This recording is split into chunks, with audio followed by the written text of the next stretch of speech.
Welcome to the Question Community Broadcast. The Question is a new disruptive community that provides a gathering place for those who wonder about our complex selves, our complex world, our complex universe. We are a non-religious and inclusive community that explores the many questions surrounding truth in order to encourage you on the important journey to find your own answers. The Question Community gathers every third Sunday evening at Red Bush Tea and Coffee Company in the Kensington neighborhood of Calgary, starting at 7. Information on the community is available at our website, www.thequestion.ca. You can also join the community online at our Facebook page, which is The Question, and on Twitter at TQCom with 2 M's. You're now going to hear some highlights from our community gathering, where the question is asked through original arts and music, as well as thought-provoking presentations. This is Frederick Tamagi. Alice in Wonderland. Like Alice, I began the journey through a provocation, a brief glimpse of an interesting and even whimsical oddity, my white rabbit. Then what began as a tiny step through the looking glass of my own safe cultural container became an uncomfortable but necessary exploration way outside the container. You know, we can choose to examine a faraway object in the night sky with binoculars or a telescope. Or we can choose to examine a very tiny object with a magnifying glass or a microscope. Sometimes we don't intentionally choose the option that will provide more clarity. Sometimes it's just easier not to. But chasing my white rabbit became a full-on tumble down a rabbit hole of questions, with clarity as a possible reward. So just like the story, I've decided to take you down the rabbit hole a ways with me tonight. And just like the story, I'm hoping you'll be intrigued, amused, even disturbed, and mostly challenged by the tumble. Now, before I share my white rabbit story, I want to ask you some basic questions, not so much to solicit any instant answers, but more for you to make a mental note of your immediate inner reflexes to the questions. So for later, try to remember what those reflexes were. What words matter to you? And is that because the meaning or the experience of those words matter to you? Can the meaning of a word be colored or even distorted by values and symbols? Is there such a thing as the true meaning of a word? And is it important to search for that true meaning? My harmless provocation, my white rabbit in a waistcoat, was an introduction to the world of contronyms. Words that are their own opposites. Has anyone ever heard of a contronym? It's a fairly recent term. I just found it. I thought it was pretty interesting. So they're words that are their own opposites. Now, although you probably know what I mean by that, to illustrate, here are a few familiar examples. The word apology can be an admission of fault or a formal defense. The word clip can be the act of fastening or the act of detaching. Dust can be the act of adding fine particles or the act of removing fine particles. The word oversight can be careless monitoring or careful monitoring. Quantum can mean extraordinarily big, which is used a lot, or infinitesimally small. The word sanction can be an act of approval or an act of disapproval. And finally, the word weather can mean wear away or it can mean withstand. So for fun, does everyone kind of get what a contronym is now? Okay.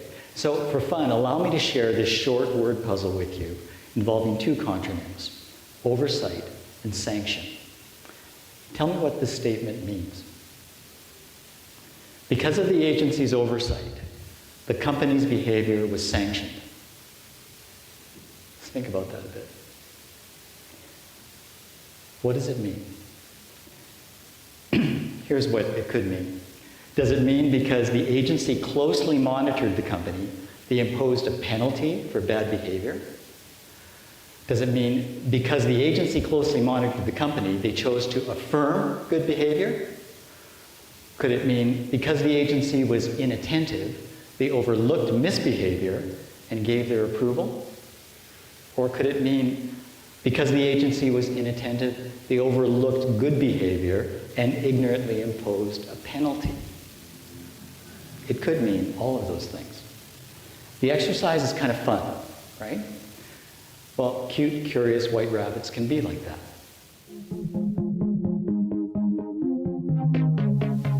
Well, it's clear that contronyms are unique because they are more or less meaningless without a context. Left in uninformed isolation, they kind of implode in confusing self-contradiction. And yet, contronyms are widely used, not for what they inherently mean, but for what we wish them to mean when we use them. As near as I can determine, there are about 100 or so official contronyms in the English language. English has over 1 million words on record. So the presence of 100 or so contronyms in the language are kind of like this community, small but mighty. Contronyms remind us that context can determine or even disturb our certainty about the meaning of a word. Now, we can amuse ourselves with these unique words that are also their own opposites. But the amusing word games do demonstrate that contronyms actually validate an important principle of meaning itself. It's the principle that context is essential to meaning. Speak or hear a statement like, because of the agency's oversight, the company's behavior was sanctioned, and you have an unavoidable obligation to inform the key words with a greater knowledge of the circumstances and the participants. The only way that the key words will not be useless, self-contradictory, and meaningless is for us to know the context.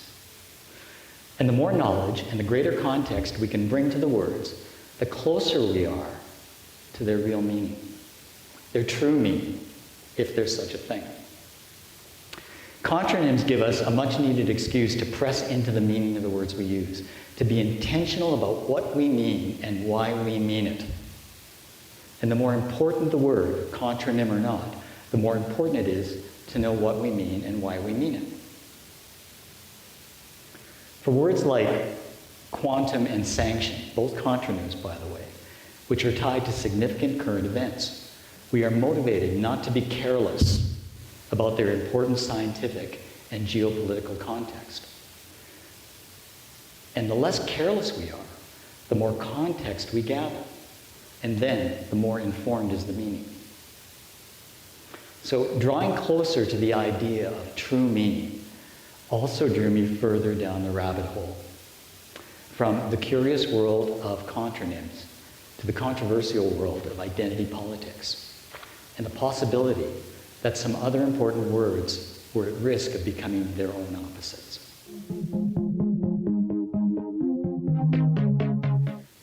This past summer, in the midst of our federal election campaign, Stephen Harper and Zunaira Ishak, a female Muslim immigrant from Pakistan, unleashed a fierce and ill-timed mini-tempest over Zunaira's wish to wear the niqab during the ceremony granting her Canadian citizenship. What became known as the niqab debate soon morphed into a mostly unwanted election wedge issue. The government had announced a policy that denied Zunaira the right to wear the niqab during the ceremony. This policy was examined and officially struck down by our federal court as a violation of the Charter of Rights and Freedoms. Does everyone remember that? Okay. Now, the Conservative government expressed their intent to appeal the federal court ruling in the Supreme Court of Canada, but as we all know, they didn't get a chance to do that. And Zunaira took the oath of citizenship and eventually voted wearing the niqab. Now, in the politically correct dimension of the niqab debate, the issue and the outcome appeared to be pretty much of a slam dunk. It was, after all, a question of Canadian values, enshrined in our Constitution, values of inclusiveness, tolerance, and freedom. These important values and Zunaira's right to dress as her traditions dictated were upheld by the second highest court in our country. The apparent public distaste for the government's attempt to create divisions among voters more or less guaranteed the failure of the kneecap debate as a re-election strategy for the government, and they found that out. Yet, lost somewhere in all the right-minded public outcries were a series of voter surveys regarding the kneecap debate. Some of the surveys were national, and some were taken in Quebec, the informal birthplace of the debate. Many of these surveys, including this one, indicated significant support for a kneecap ban in citizenship ceremonies. More extensive surveys even contained results that favored a broader kneecap ban for frontline public service employees. And all of the surveys indicated that not every Canadian was provoked by the kneecap debate for the same reasons.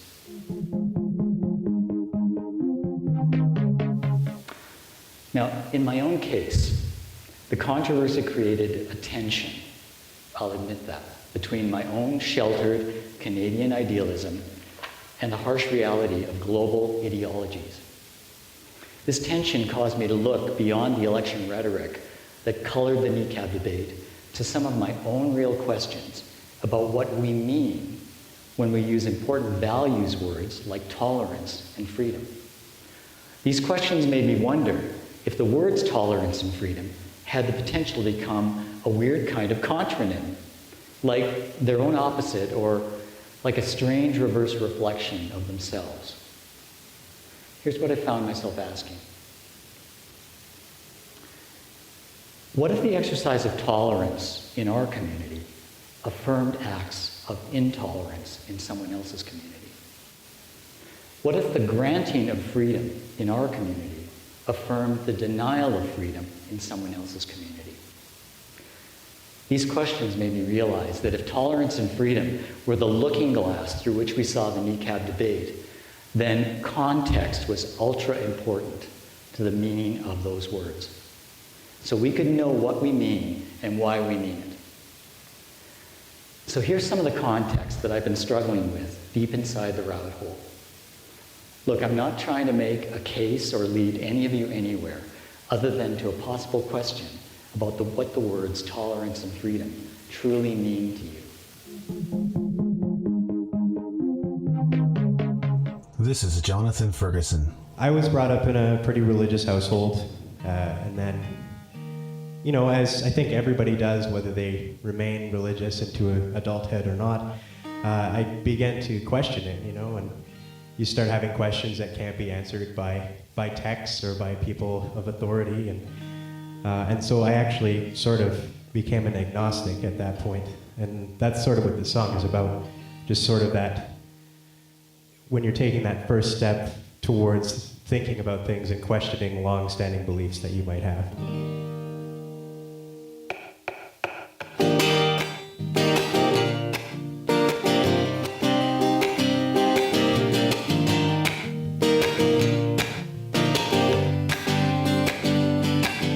I like to think I like to be a traveler. 1 mile is too many miles to go. After all, it seems to be, well, after all, at least to me, if you're scared of this movement the world makes, it's not me that makes it turn. He's got too much control of the spin of the globe.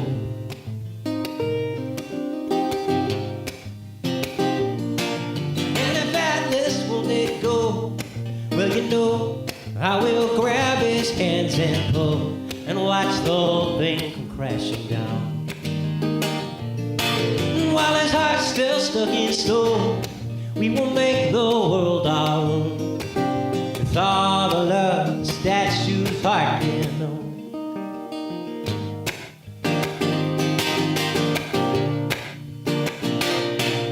Our people keep on asking for my sympathy.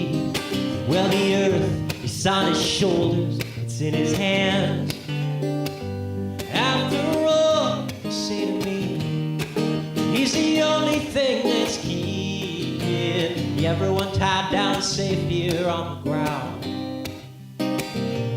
In a way, I agree, but that's not me. And if that is what they do, well, you know, I will grab his hands and pull and watch the whole wide world come crashing down. While his heart's still stuck in stone, we will make the world our own, with all the statues art we know.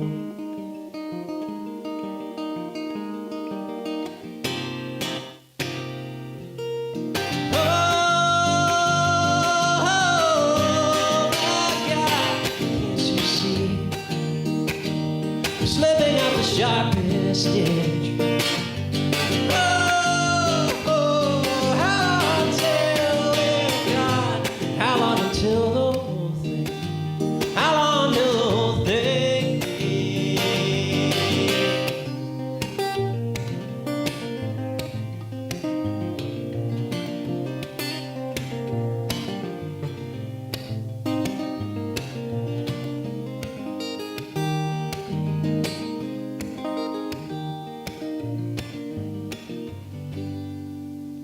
So I packed up all my bags and hit the highway.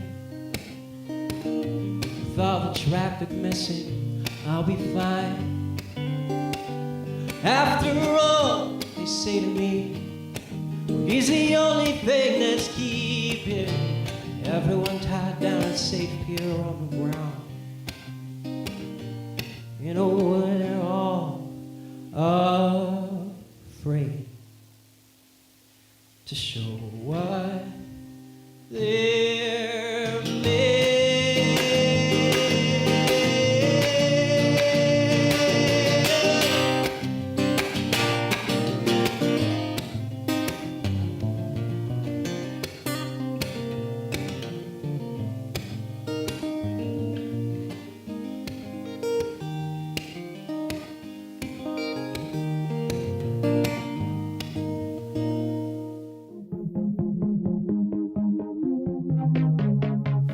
The niqab is just one manifestation of traditional dress for women in the Islamic world.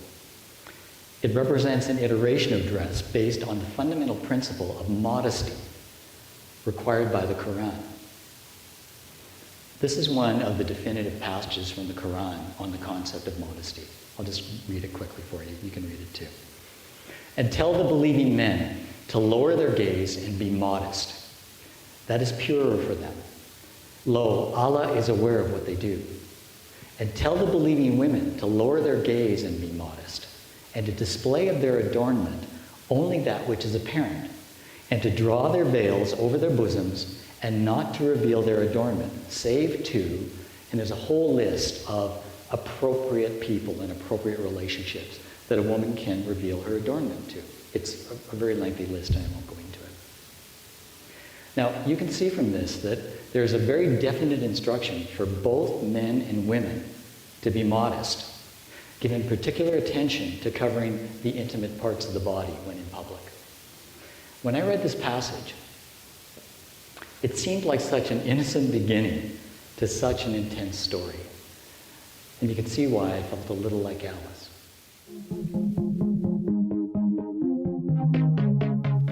For women in the Islamic world, the modesty principle described in the Quran gives rise to a really wide spectrum that runs from high fashion designer headscarves framing a professional makeup job to full-on head to hand to toe complete body covering with only a tiny mesh panel through which to see the world. It's important to know that none of these variations of Muslim female attire are specifically called for in the Quran. The wide spectrum of female dress in the Muslim world is completely a product of the cultural, social, and sectarian definition of what is meant by modesty and intimate parts. In this way, the most extreme dress requirements for Muslim females are definitely a cultural requirement, but are arguably a religious requirement. The actual religious foundation of the niqab is an argument best left to Islamic scholars, but it's the cultural foundation of the niqab that, for me, challenged the meaning of tolerance and freedom. In fact, one of the very first niqab questions that came to me was, why are the facial features of a Muslim woman any more immodest than that of a Muslim man?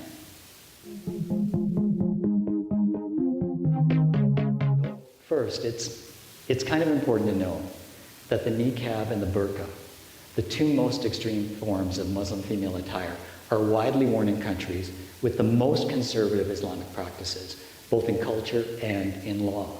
These countries include Afghanistan, Pakistan, and Saudi Arabia, as well as a number of other Muslim countries to similar or varying degrees. Zunaira Ishaq emigrated from Pakistan, where domestic surveys indicate that the niqab is considered the most appropriate female attire by 1/3 of the population. This helps explain why she would choose to exercise her right to choose the niqab in her new life as a Canadian citizen.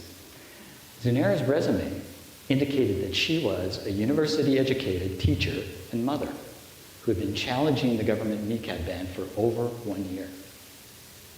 Her resume reinforced the notion that she was a modern, sophisticated, and well-informed advocate for immigrant rights and positive multiculturalism.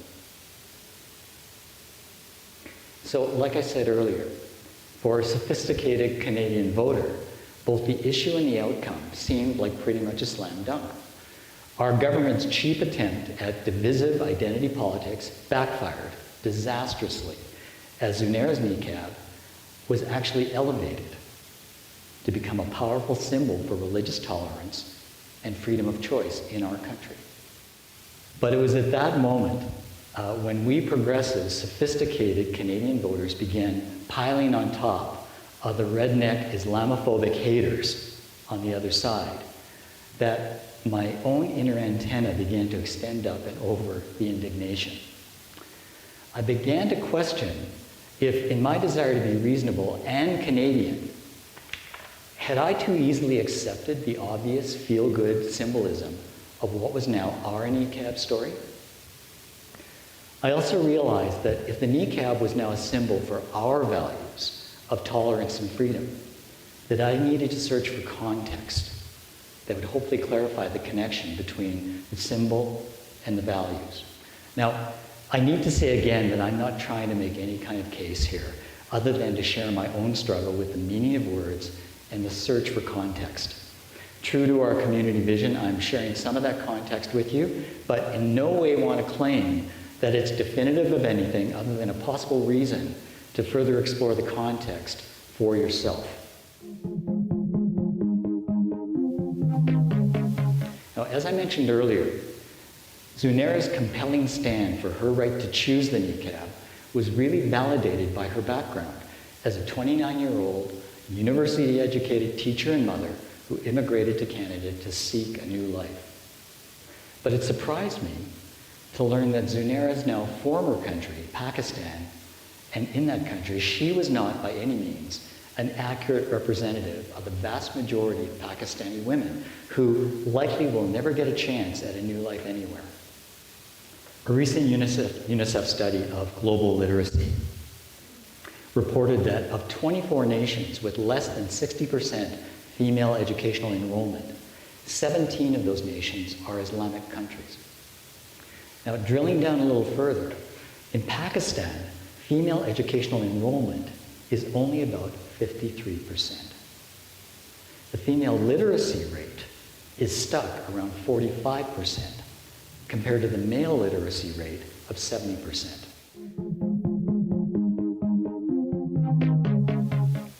In the area of employment, Pakistani females make up only about 25% of the labor force. And this was a shock to my system. Over 70% of the small female labor force is dedicated to agriculture. This is another way of saying that most Pakistani females who are not full-time family caregivers or university-educated teachers, like Zunaira, are basically farm workers.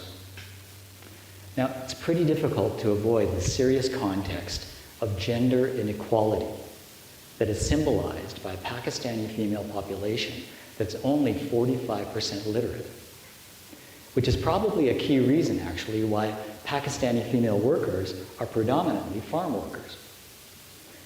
This unfortunate employment situation underscores a larger context that many Pakistani females are aggressively discouraged or even violently prevented from seeking both higher education and better employment due to deeply embedded religious and cultural repression.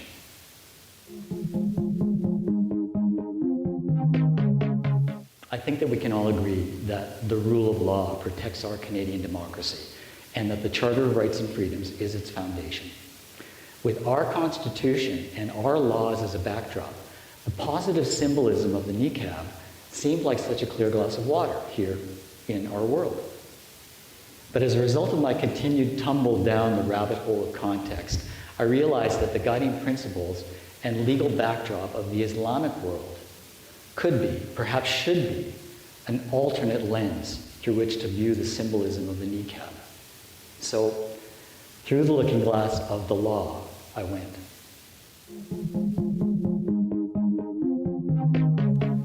Of the 50 or so Muslim-majority countries in the world, 12 of those countries have either partially or fully adopted Sharia, the legal system of the Quran, into the foundation and practice of their civil and criminal justice systems.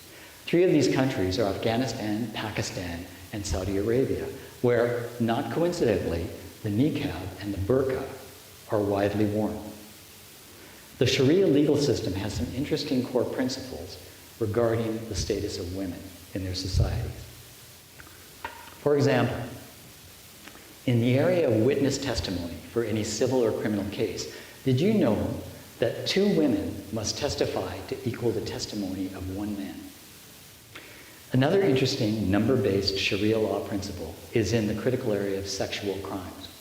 For example, in cases of alleged rape, the female victim is allowed to bring charges to bear against a suspected male attacker, but there must be at least 4 witnesses to support the female's allegations. These 4 witnesses have to be men. As you can imagine, it's not uncommon to encounter some difficulty in gathering 4 male witnesses to speak on behalf of a female rape victim. It's also not uncommon for 4 male witnesses to actually flip the rape allegation to a charge of adultery or unmarried sex against the female victim. Oh yes, it's a small detail. Under Sharia law, both adultery and unmarried sex are considered sexual crimes, equivalent to rape.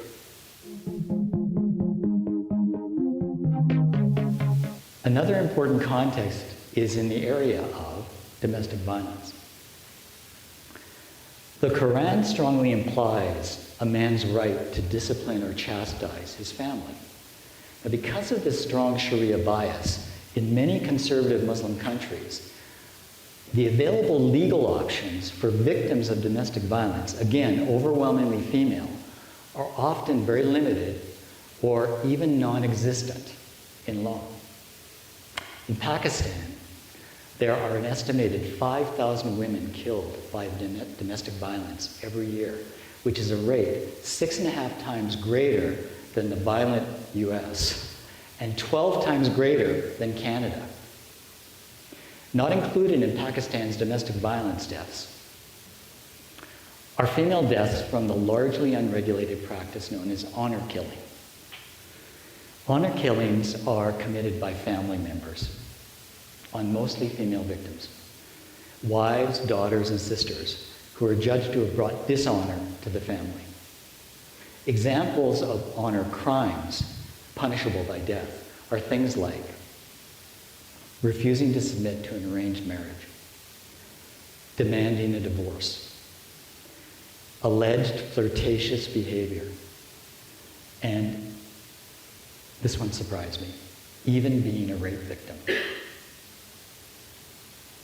In Pakistan alone, there are an estimated 1,000 to 2,000 female honor killing victims every year.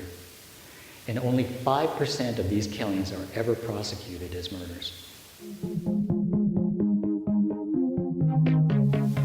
So my tumble down the rabbit hole of context ended up creating way more questions than certainty.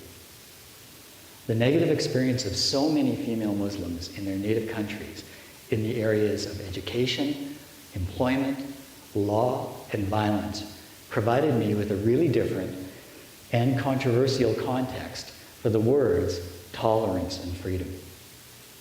It was certainly a new backdrop to my Canadian consideration of the niqab as a valid symbol of tolerance and freedom.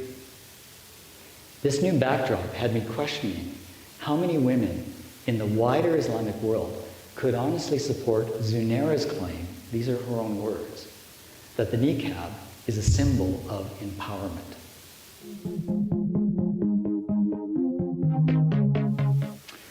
Real contronyms are embedded with their opposite meaning until the proper context is revealed.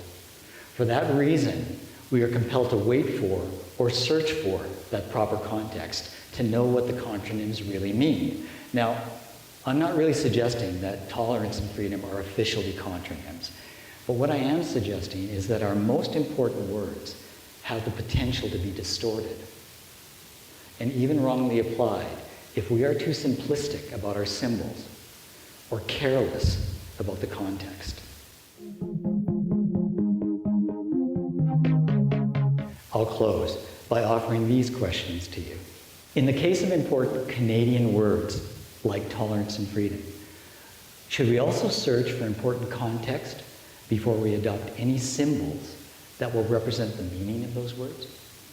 Even as we freely welcome new citizens into the Canadian family, does that mean that we are also obligated to welcome all the symbols that accompany them, even if they reflect a context that we would oppose? If we agree that our charter rightfully protects Zunaira's freedom to choose whether or not to wear the niqab, does that also mean that we should not or cannot question the choice itself? And lastly, how can we practice tolerance and freedom here without glorifying the opposite elsewhere? Just one last thing. If you should choose to tumble down a rabbit hole of your own, I just want to encourage you to discard the magnifying glass and choose the microscope, and to trade your binoculars for a telescope, like Galileo did.